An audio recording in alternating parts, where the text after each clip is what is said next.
प्यारे बच्चों, आज सामाजिक विज्ञान की कक्षा 10 की नवीन पाठ्य योजना के साथ मैं डॉक्टर उमेश कुमार वाजपेयी आपका बहुत बहुत स्वागत करता हूं। आज बच्चों हम लोग इतिहास विषय के अंतर्गत, जो कि सामाजिक विज्ञान का एक भाग है, इसमें भारत में राष्ट्रवाद पर अध्ययन करेंगे। बच्चों, यह अध्याय काफ़ी विस्तृत है, इसलिए इसे हम 3 भागों में आपको पढ़ाएंगे। प्रथम भाग, द्वितीय भाग, तृतीय भाग में। प्रथम भाग में हम इसमें आपको शिक्षण बिंदुओं में पहले राष्ट्रवाद से परिचय कराएंगे, प्रथम विश्व युद्ध के प्रभावों के विषय में बताएंगे, खिलाफत आंदोलन और विभिन्न जो जन आंदोलन हुए, किसान आंदोलन हुए, उनके विषय में भी हम आपको बताएंगे। शिक्षण उद्देश्यों में बच्चों किसी भी कार्य का उद्देश्य होता है, तो आज हमारे जो शिक्षण का उद्देश्य है वह है कि जो प्रथम विश्व युद्ध हुआ उसका भारत में सामाजिक स्तर पर, आर्थिक स्तर पर और राजनीतिक स्तर पर क्या प्रभाव पड़ा, इसको हम समझेंगे। महात्मा गांधी जी के विषय में हम लोग जानेंगे कि महात्मा गांधी जी को पूरा विश्व क्यों नमन करता है, और उनके द्वारा चलाए गए आंदोलनों के विषय में भी हम अध्ययन करेंगे। गांधी जी के सत्याग्रह के विचारों को भी हम समझेंगे। इसी क्रम में प्रथम विश्व युद्ध से हम प्रारंभ करते हैं, लेकिन उसके पहले हम चलते हैं बच्चों प्रारंभ में, जहाँ से हमने परिचय आपसे कराया था कि परिचय पे आते हैं।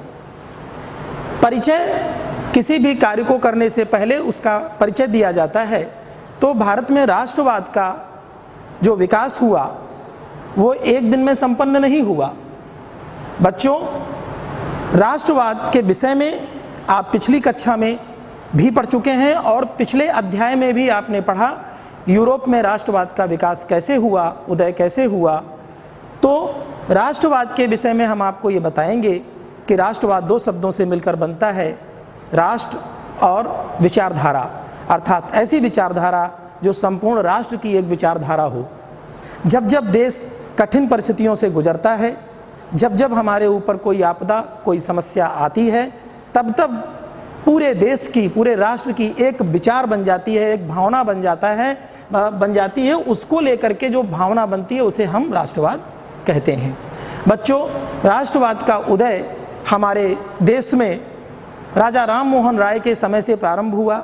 राजा राम मोहन राय ने, ईश्वर चंद्र विद्यासागर ने, केशव चंद्र सेन ने, आत्मा पांडुरंग ने, आज ऐसे बहुत मनीषी हुए। दयानंद सरस्वती जी, जिन्होंने कहा वेदों की ओर लौटो। स्वामी विवेकानंद जी हुए, जिन्होंने कहा कि मानववाद को मानो।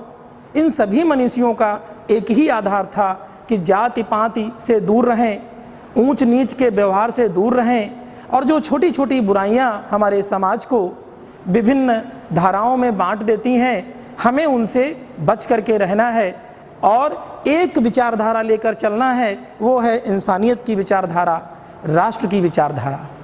तो ये कार्यक्रम आगे चलता गया और हमारे राष्ट्रवाद की जो भावना है वो बलवती होती गई। बच्चों, 19वीं शताब्दी के उत्तरार्ध में 1885 में भारतीय राष्ट्रीय कांग्रेस की स्थापना के साथ ही हमारी जो राष्ट्रवाद की विचारधारा है वो और बलवती होती गई, और इसके चरमोत्कर्ष पर हम गांधी युग में पहुंचते हैं, जब हम 1900 लेकर 1947 तक के कार्यकाल में गांधी जी के द्वारा चलाए गए आंदोलनों के रूप में हम इसे देखते हैं। तो आज हम इस पर चर्चा करते हैं। आइए सबसे पहले हम देखते हैं प्रथम विश्व युद्ध के विषय में। बच्चों, प्रथम विश्व युद्ध का जो प्रभाव है वो पूरे विश्व पर पड़ा, तो हमारे देश पर उसका क्या प्रभाव पड़ा उसको हम देखते हैं। देश के रक्षा व्यय में अत्यधिक बढ़ोतरी हुई। अंग्रेजों के हम गुलाम थे, अंग्रेजी शासन था हमारे यहाँ। अंग्रेज सेनाएं अपनी रखते थे, लेकिन उनका जो व्यय था वो भारतीय कोष से लिया जाता था। अब सीधी सी बात है कि जब भारतीय कोष से लिया जाएगा तो उसका जो असर है वो हमारे ऊपर ही पड़ेगा। तो जो प्रथम विश्व युद्ध के पूर्व में सेनाओं का जो खर्चा था वो 1 गुना था, बच्चों प्रथम विश्व युद्ध के बाद उस खर्चे को बढ़ा करके 1.5 गुना कर दिया गया। तो इससे क्या हुआ, हमारी गरीबी, हमारी भुखमरी अत्यधिक बढ़ी। दूसरा है बड़े पैमाने पर ऋण लिया। जब रक्षा व्यय हुआ उसमें बढ़ोतरी की गई तो निश्चित रूप से उसके लिए उधार भी लेना पड़ा होगा, तो उसी तरीके से ऋण लिया। अब उस ऋण की जो देनदारी थी वो भी भारतीयों के ऊपर थोप दी गई। करों में अत्यधिक बढ़ोतरी कर दी गई, जो टैक्स थे, कर थे, उनको जो है अत्यधिक बढ़ा दिया गया। बच्चों इसमें सीमा कर, जैसे जब भी कोई माल विदेशों से भारत में आता था अर्थात भारत से विदेशों की ओर जाता था, जिसे आयात और निर्यात कहा जाता है, तो आने में भी अत्यधिक कर लगाया गया और जाने में भी कर लगाया गया, जिससे कि वस्तुएं हमारी महंगी हुई। जैसे हमारे यहाँ से अंग्रेज कच्चा माल ले करके विदेशों में ले जाते थे, वहाँ उनसे अपने उद्योगों में बना करके और उन कपड़ों को भारत ले करके आते थे, फिर उन पर महंगी जो है सीमा कर हमें देना होता था और वही महंगे वस्त्र पहनने के लिए हम भारतीय मजबूर होते थे। आयकर लगाने का प्रारंभ कर दिया। जो जिन लोगों की आय थी वो आयकर के रूप में अपना जो है कर चुकाने लगे। उपयोगी वस्तुओं की कीमतें दोगुनी कर दी। अब आप देख रहे हैं हर स्तर पर हमारा जो जनमानस था वो परेशान होने लगा। जितनी हमारी रोज़मर्रा की वस्तुएं हैं, खाद्यान्न हैं, उनके भी जो कीमत हैं उनको 2 गुना कर दिया, 3 गुना कर दिया, जिससे कि हमें समस्या हुई। युद्ध के लिए ग्रामीणों को जबरन सेना में भर्ती किया गया। बच्चों भारतीयों से अंग्रेज़ों को प्यार नहीं था, उन्हें तो हम केवल उनके उपयोग की वस्तु थे, तो वो सेना में मरने के लिए हमको जबरन भर्ती करने लगे। ऐसे में ग्रामीण लोगों को, भोले भाले अशिक्षित लोगों को उन्होंने खास करके अपना जो है प्रयोग उस पर किया और उन्हें जबरन भर्ती किया। कोई भी दूर दूर तक इनका विरोध करने वाला नहीं था। औपनिवेशिक सरकार के प्रति जनता में भीषण असंतोष। उपरोक्त जो समस्याएं हैं, अब इनको देख करके हमें प्रसन्नता तो नहीं होगी क्योंकि हमारा शोषण हो रहा था। अतः क्या हुआ, भारतीय जनमानस में जो औपनिवेशिक सरकार थी, औपनिवेशिक सरकार मतलब अंग्रेजों की सरकार, उनकी सरकार के प्रति हमारे यहाँ जनता में अत्यधिक असंतोष व्याप्त हुआ और हम लोगों ने यही मन में ठाना कि इस अंग्रेज सरकार को हमें भगा करके ही दम लेना है। देश में खाद्य पदार्थों का अभाव उत्पन्न हुआ। इतनी समस्याओं के बाद अब हमारा जो जनमानस है भारत का, वो भूखों मरने की कगार पर पहुंच चुका था। ऐसे में खाद्य पदार्थों का अभाव था, वस्त्रों का अभाव था। क्या करते, तो ये समस्याएं प्रथम विश्व युद्ध के बाद जो हमारे देश ने देखी, आर्थिक रूप से, सामाजिक रूप से इन समस्याओं का सामना हमने किया। राजनीतिक असर क्या पड़ा? राजनीतिक असर यह पड़ा कि जो भारतीय राष्ट्रीय कांग्रेस जिसकी स्थापना हो चुकी थी 1885 से लेकर 1905 तक, इसे हम कहते हैं उदारवादी समय, जब गोपाल कृष्ण गोखले जैसे लोग, इन लोगों के हाथ में राष्ट्रीय कांग्रेस की, भारतीय राष्ट्रीय कांग्रेस की बागडोर थी। इन लोगों ने सोचा कि अंग्रेज तो हमें स्वतः दया करके हमारे राष्ट्र को स्वतंत्र कर देंगे, इनकी बात को मान लेने में ही फ़ायदा है, और ये चलता रहा। परंतु ऐसा हुआ नहीं। आगे देखिए, हम इसके आगे देखते हैं। ये प्रथम विश्व युद्ध का एक चित्र है जो हमने आपको दिखाया है जर्मनी का, जहाँ पर ये फौजें युद्ध के लिए तत्पर हैं। आगे देखते हैं गतिविधि। बच्चों अभी जो हमने आपको समझाया उसके विषय में हम आपसे एक चर्चा कर लेते हैं, आपसे एक छोटा सा प्रश्न ले लेते हैं। देखें आपने कितना समझा इसको। प्रथम विश्व युद्ध के प्रभावों ने भारतीयों के मन में राष्ट्रवाद की उत्पत्ति में किस प्रकार योगदान दिया? आप इसका उत्तर दीजिए।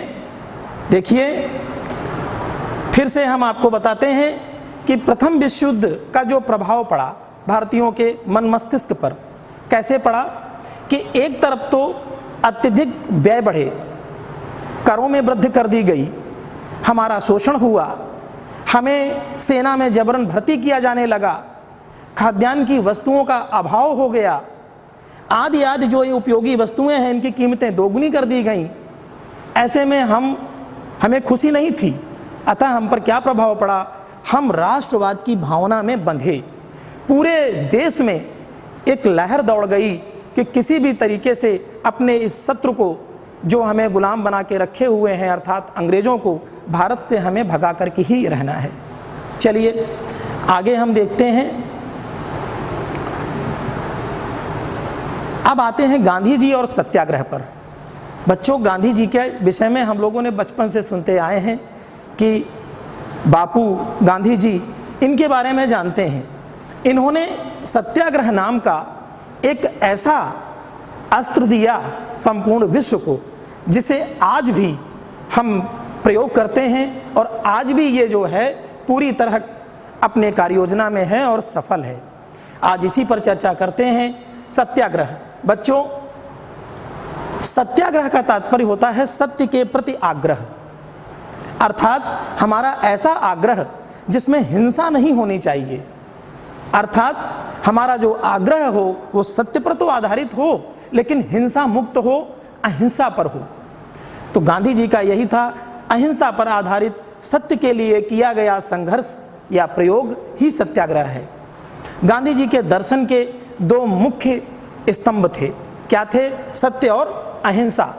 सत्य का तात्पर्य होता है कि सच्चाई पर अड़े रहना, अडिग रहना, और अहिंसा का तात्पर्य होता है कि किसी भी जीव के प्रति हिंसा ना करना, चाहे वो वाक्य हिंसा हो या नेत्र हिंसा हो या किसी भी प्रकार की जो हिंसा है उसका पूरी तरीके से खंडन करना, उसका प्रयोग न करना।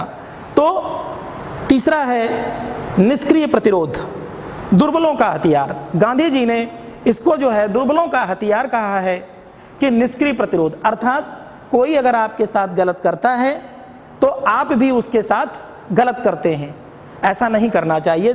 और तीसरा है सक्रिय प्रतिरोध। सक्रिय प्रतिरोध को गांधी जी ने सबल का अस्त्र कहा है, बलवानों का अस्त्र कहा है, जिसको शत्रु को प्रेम के द्वारा, दया के द्वारा, करुणा के द्वारा, सत्य के द्वारा उसके हृदय को परिवर्तित कर देना, उसके हृदय को जीत लेना, इसी को सक्रिय प्रतिरोध कहा गया है। आगे देखते हैं गांधी जी और सत्याग्रह, ये एक चित्र है दक्षिण अफ्रीका का। आगे चलते हैं, एक प्रश्न फिर ले लेते हैं आपसे, गांधी जी के सत्याग्रह में सक्रिय प्रतिरोध को आप किस प्रकार स्पष्ट करेंगे? अभी हमने बताया बच्चों कि सत्याग्रह का जो सक्रिय प्रतिरोध है, शत्रु के मस्तिष्क में जो दूषित विचारधारा है उसे प्रेम से जीतना है, दया से जीतना है, सत्य से जीतना है, असत्य से नहीं, ना ही बलपूर्वक, और यही है सक्रिय प्रतिरोध। आगे चलते हैं।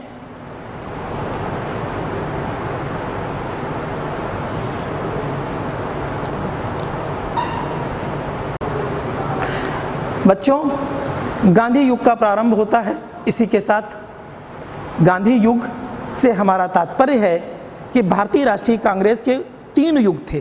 पहला 1885 से 1905 तक, जिसे उदारवादी युग कहा गया। दूसरा 1905 से लेकर 1919 तक, जिसे शुरुआती राष्ट्रवाद का युग कहा गया और जिसमें उदारवादियों की पकड़ थोड़ी कम होने लगी थी। तीसरा युग है जो 1919 से प्रारंभ होकर के 1947 तक जाता है, जिसे हम गांधी युग के नाम से जानते हैं। तो आइए, गांधी जी का भारत आगमन जनवरी 1915 में हुआ। बच्चों, गांधी जी जब बैरिस्टर वकालत की पढ़ाई करके और इंग्लैंड से वापस लौटे तो वो यहाँ वकालत करने लगे। ऐसे में अब्दुल्ला नामक एक व्यवसायी थे जो दक्षिण अफ्रीका में अपना उद्योग करते थे। उन्होंने गांधी जी से आग्रह किया कि गांधी जी, आप अफ्रीका आकर के हमारे मुकदमों को भी देखें, और वहाँ नस्ल भेद की समस्या बहुत ज़्यादा है, वहाँ रंग रूप के आधार पर जनमानस से विभेद किया जाता है, तो क्यों ना आप एक बार वहाँ आएँ, हमारे मुकदमों को भी देखें। गांधी जी ने सहर्ष स्वीकार किया और गांधी जी दक्षिण अफ्रीका के लिए चले गए। बच्चों, वहाँ गांधी जी के जीवन में एक बहुत बड़ा मोड़ आया। गांधी जी एक दिन डरबन से प्रिटोरिया जा रहे थे ट्रेन के द्वारा। उस यात्रा में प्रथम कक्षा के डिब्बे में गांधी जी यात्रा कर रहे थे और दक्षिण अफ्रीका में अंग्रेज़ों की सरकार के नियमों के अनुसार प्रथम कक्षा के डिब्बे में बैठकर यात्रा करना किसी भी भारतीय के लिए आवश्यक नहीं था। ऐसे में गांधी जी को रास्ते में उन अंग्रेज़ों ने उतार दिया, अपमानित किया। गांधी जी इस बात से अत्यधिक दुखी हुए और उन्होंने ये प्रण किया कि हम इस नस्ल भेद को यहाँ से मिटा करके ही चैन लेंगे। गांधी जी ने वहाँ पर अपना एक फिनिक्स आश्रम स्थापित किया। उस आश्रम में अपने अनुयायियों को जोड़ा और सत्याग्रह के मार्ग पर चलने के लिए लियो टॉल्स्टॉय, जॉन रस्किन और थोरो, गीता आदि के ग्रंथों का अध्ययन किया, जिसमें सत्य के बारे में जाना और फिर उन्होंने सत्याग्रह को समझा कि सत्याग्रह क्या होता है। और इसका प्रथम प्रयोग 1906 में गांधी जी ने किया। एक और वहाँ गलत कानून सक्रिय था, जो कानून था कि प्रत्येक एशियाई व्यक्ति को, भारतीयों को अपना एक प्रमाण पत्र बनवाना होता था अंग्रेज़ों से और प्रतिक्षण उसको ले करके गले में टांग के चलना होता था। अगर कोई व्यक्ति वो प्रमाण पत्र नहीं रखता था, अंग्रेज उसे उठा करके कैद में डाल देते थे। तो गांधी जी ने इसका भी विरोध किया और सफलता मिली। इसमें सफलता इतनी मिली कि उस काले कानून को समाप्त कर दिया गया। अब गांधी जी का ये प्रथम प्रयोग जब सफल रहा तो गांधी जी ने अपने कार्यक्रम को, सत्याग्रह को आगे जारी रखा और नस्ल भेद पर प्रहार किया। बच्चों, 1915 में गांधी जी संपूर्ण भारत नहीं, पूरे विश्व में एक अपनी पहचान बना चुके थे। जब उनका आगमन हुआ तो 1916 में उन्होंने साबरमती में अपना आश्रम बनाया, अपने अनुयायियों को जोड़ा। उसी समय चंपारण, बिहार में एक बड़ी विचित्र स्थिति थी किसानों के साथ। तो गांधी जी 1916 के लखनऊ अधिवेशन में आए हुए थे। वहाँ पर चंपारण के एक किसान थे, राजकुमार शुक्ला जी, वो भी आए हुए थे। उनकी भेंट हुई गांधी जी से। उन्होंने गांधी जी से कहा कि आप हमारे लिए, किसानों के लिए चंपारण में आके सत्याग्रह करिए। गांधी जी ने स्वीकार किया और चंपारण गए। गांधी जी ने देखा कि चंपारण में किसानों से जबरन नील की खेती कराई जाती थी। वो नील की खेती जिसे 3 कठिया पद्धति कहा जाता था, अर्थात हर व्यक्ति को अपनी भूमि के तीसरे हिस्से पर नील की खेती करना अनिवार्य था और उसमें किसानों को अग्रिम धनराशि दे दी जाती थी। अग्रिम धनराशि दे करके सस्ते दामों पर उसको क्रय करने का अनुबंध कर लिया जाता था और बाद में उस अनुबंध में बंधे होने की वजह से बड़े कम भाव में उनसे नील खरीदी जाती थी। उनका शोषण किया जाता था, नील जबरन उनसे उत्पन्न कराई जाती थी। अर्थात उनकी स्थिति इतनी दयनीय हो चुकी थी कि या तो वो स्वयं मृत्यु को प्राप्त हो जाते थे या वो आत्महत्या कर लेते थे। गांधी जी ने इसका विरोध किया और कहा कि यह प्रथा समाप्त होनी चाहिए। वहाँ के कमिश्नर ने बड़ा विरोध किया, लेकिन गांधी जी का सत्याग्रह काम आया और अंग्रेज़ों को अपनी वो प्रथा समाप्त करनी पड़ी। इस तरह गांधी जी का भारत की भूमि पर प्रथम सत्याग्रह चंपारण सत्याग्रह के रूप में सफल हुआ। अगला है अहमदाबाद मिल मजदूर आंदोलन। बच्चों, अहमदाबाद उस समय प्लेग फैला हुआ था। तो प्लेग के बाद क्या हुआ? प्लेग के बाद जो मिल मालिक थे उन्होंने बोनस देने से इनकार कर दिया कि हम बोनस नहीं देंगे। मजदूर बहुत परेशान थे, 35% बोनस की मांग थी। गांधी जी ने उसमें हस्तक्षेप किया और जाकर के कहा कि मजदूरों का बोनस इन्हें दे दिया जाए, अन्यथा हम सत्याग्रह करेंगे। खैर, एक न्यायाधिकरण बनाया गया और मिल मालिकों को गांधी जी की बात माननी पड़ी और उन्होंने 26% जो बोनस था वो देना स्वीकार किया। गांधी जी ने अपने सत्याग्रह को वापस ले लिया, अर्थात जो दूसरा उनका आंदोलन था वो भी सफल हुआ। खेड़ा सत्याग्रह, खेड़ा गुजरात में ही एक स्थान है। बच्चों, खेड़ा सत्याग्रह में लगान की अत्यधिक वृद्धि कर दी गई थी, जबकि चारों तरफ भुखमरी फैली हुई थी। रोग के बाद, आपदाओं के बाद किसान इस स्थिति में नहीं था कि वो लगान दे सके। तो गांधी जी ने वहाँ लगान की बढ़ोतरी का विरोध किया और वो विरोध स्वीकार हुआ। गांधी जी का यह सत्याग्रह भी सफल हुआ। आगे है बच्चों, खिलाफत आंदोलन 1919 से 22 तक चला। बच्चों, खिलाफत आंदोलन का प्रारंभ गांधी जी ने नहीं किया। मूल रूप से मोहम्मद अली और शौकत अली दो बंधु थे जिन्होंने खिलाफत आंदोलन की नींव रखी। उस समय हुआ क्या था कि जब प्रथम विश्व युद्ध चल रहा था तो अंग्रेज़ों और तुर्की के खलीफा के मध्य सेवर्स की संधि हुई। सेवर्स की संधि के अनुसार ये हुआ कि वहाँ जो तुर्की का खलीफा था उसका खलीफा का पद छीन लिया गया। जो ये हिंदुस्तान के मुसलमान थे या विश्व के मुसलमान थे वो तुर्की के खलीफा को अपना धर्मगुरु मानते थे, सर्वे सर्वा। तो हिंदुस्तान के जो मुसलमान थे वह यह सोच रहे थे कि अंग्रेज़ हमें हमारे धर्म कर्म को मानने में मनाने में किसी प्रकार का विरोध नहीं करेंगे, हमारे धर्म पर कोई प्रहार नहीं करेंगे। ये सब चलता रहा, लेकिन अंग्रेज़ कहाँ मानने वाले थे, उन्होंने ऐसा नहीं किया। प्रथम विश्व युद्ध की समाप्ति पर अंग्रेज़ों ने खलीफा को हटा करके और वहाँ अपना कब्जा कर लिया। इसी के विरोध में मोहम्मद अली और शौकत अली दो बंधुओं ने खिलाफत आंदोलन का शुरुआत कर दी। गांधी जी ने, चूँकि इसी समय गांधी जी अपना असहयोग आंदोलन भी प्रारंभ करने वाले थे, गांधी जी ने इस अवसर को बड़ा अच्छा समझा कि क्यों ना हिंदू और मुस्लिम एकता को साथ ले लिया जाए। और गांधी जी ने क्या किया कि खिलाफत आंदोलन से के जो रहनुमा थे उनसे कहा, मोहम्मद अली शौकत अली से, कि आप हमें समर्थन दे दें। बच्चों, दिल्ली में एक सभा हुई जिसमें मोहम्मद अली शौकत अली आदि ने महात्मा गांधी जी को इसका अध्यक्ष नियुक्त किया और गांधी जी से कहा कि आप ही खिलाफत आंदोलन की बागडोर को संभालिए। और इस तरह यह आंदोलन आगे चला। हालांकि 1922 आते आते खिलाफत आंदोलन समाप्त हो चुका था। अब है रॉलेट एक्ट का विरोध। बच्चों, 1918 में जब प्रथम विश्व युद्ध समाप्त हुआ उस समय क्या हुआ, अंग्रेज़ों ने भारत में क्रांतिकारियों की स्थिति का पता लगाने के लिए कि भारत में किस स्तर पर हमारे विरुद्ध क्रांति का षड्यंत्र हो रहा है, उसका पता लगाने के लिए बच्चों रॉलेट एक्ट नामक एक काला कानून लेकर अंग्रेज आए, जिस कानून में कोई भी व्यक्ति बिना किसी कारण बताए कैद किया जा सकता था। उसे ना अपील करने का अधिकार था, ना अपना वकील करने का अधिकार था और ना ही अपनी बात कहने का, दलील देने का अधिकार था। इसीलिए गांधी जी ने इसको काला कानून की संज्ञा दी और इसे कहा जाता था बिना वकील, बिना अपील और बिना दलील का कानून। आगे देखते हैं, चंपारण सत्याग्रह की एक छवि है जो हम आपको दिखा रहे हैं। बच्चों, अभी हम वापस आते हैं, वापस आपको हम दिखाते हैं कि जो मैंने अभी पढ़ाया आपको, ये बिंदु आपको बहुत गहराई से इनका अध्ययन करना है, क्योंकि गांधी युग अपने आप में बहुत विशेषता रखता है।